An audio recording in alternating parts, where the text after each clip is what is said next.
भगवद्गीता अध्याय 2 सांख्य योग। यह अध्याय गीता का सबसे महत्वपूर्ण अध्याय है। श्लोक 57 है।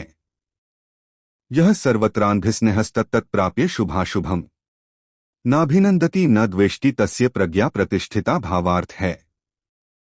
जो शुभ या अशुभ को पाकर न प्रसन्न होता है और न ही घृणा करता है, जो किसी वस्तु से आसक्त नहीं होता, उसकी बुद्धि स्थिर है। श्लोक 58।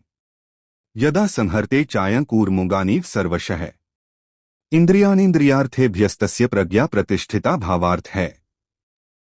जिस प्रकार कछुआ अपने अंगों को समेट लेता है, वैसे ही जो व्यक्ति इंद्रियों को विषयों से रोक लेता है, उसकी बुद्धि स्थिर मानी जाती है।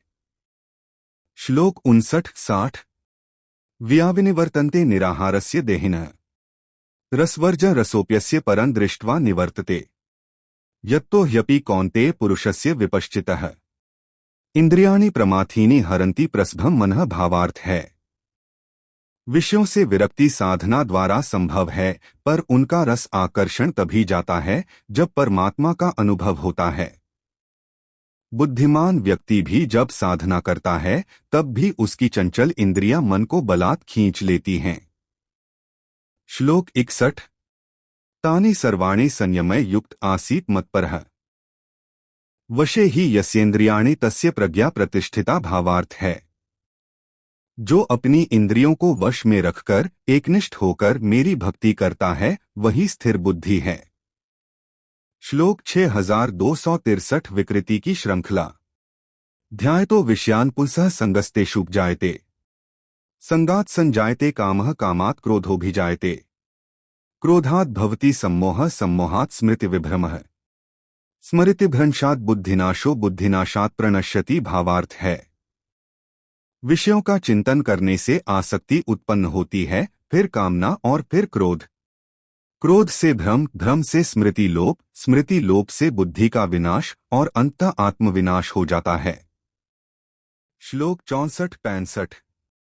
रागद्वेषवियुक्तैस्तु विषयानिन्द्रियैश्चरन् आत्मवशैर्विधेयात्मा प्रसादमधिगच्छति प्रसादे सर्वदुःखाना हानिरस्योपजायते प्रसन्नचेतसो ह्याशु बुद्धिः पर्यवतिष्ठते भावार्थ है। जो रागद्वेष से रहित होकर इंद्रियों को नियंत्रित करता है, वह अंत में शांति प्राप्त करता है और उसकी बुद्धि स्थिर हो जाती है। शांति से सभी दुख दूर होते हैं। श्लोक 66। नास्ति बुद्धिर्युक्तस्य न चायुक्तस्य भावना नाभाव्यत शांतिर्शांतस्य कुत सुखम भावार्थ है। अयोग्य इंद्रियासक्त व्यक्ति की बुद्धि स्थिर नहीं होती, न ही उसका मन संयमित होता है। जो शांत नहीं है, वह सुख कैसे पाएगा। श्लोक 70। आपूर्यमाणं चल प्रतिष्ठन् समुद्रमापः प्रविशन्ति यद्वत् तद्वत् कामा यं प्रविशन्ति सर्वे सशान्तिमाप्नोति न कामकामी भावार्थ है। जैसे अनेक नदियां समुद्र में समा जाती हैं, फिर भी वह अचल रहता है, वैसे ही जो व्यक्ति कामनाओं से प्रभावित नहीं होता, वही शांति को प्राप्त करता है। श्लोक 71। विहाय कामान्यः सर्वान् पुमाश्चरति निःस्पृहः निर्ममो निरहंकारः स शान्तिमधिगच्छति भावार्थ है। जो सभी कामनाओं को त्याग कर निःस्वार्थ, निर्मम और निरहंकारी हो जाता है, वही सच्चे रूप में शांति को प्राप्त करता है। श्लोक 72। एषा ब्राह्मी स्थितियः पार्थ नैना प्राप्य विमुह्यति स्थित्वास्यामन्तकालेपि ब्रह्मनिर्वाणमृच्छति भावार्थ है।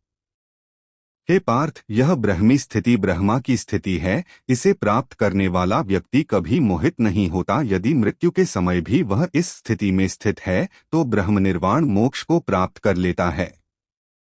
आत्मा न जन्म लेती है न मरती है। कर्म करो, फल की चिंता मत करो।